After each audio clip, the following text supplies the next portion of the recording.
Captain Vijayakanth அவர்கள் தமிழ்நாட்டின் முதலமைச்சர் ஆனால் என்ன தவறு? தமிழ்நாட்டில் ஒரு நடிகர் என்கிற புகழோடு விளங்கிய எம்ஜிஆர் அவர்கள் தமிழ்நாட்டின் முதல்வராகிறார். ஆனால் எம்ஜிஆர் அவர்களோடு திரைப்படத்தில் தோன்றியவர் இன்றைக்கு தமிழக முதல்வராக நாற்காலியில் அமர்ந்திருக்கிறார்.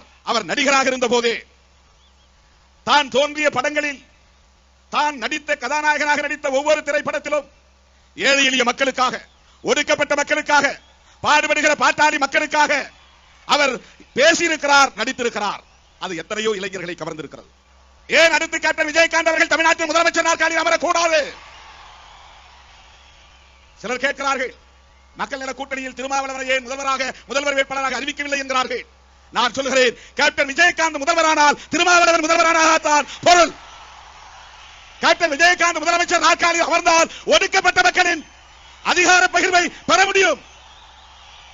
ஏனென்றால் எம்ஜிஆர் அவர்களுக்கும் ஜெயலலிதா அவர்களுக்கும் இல்லாத ஒரு தகுதி கேப்டன் விஜயகாந்த் அவர்களுக்கு என்ன இருக்கிறது என்று நீங்கள் கேட்கலாம். ஒன்றை சொல்லுகிறேன், மிக முக்கியமான தகுதி.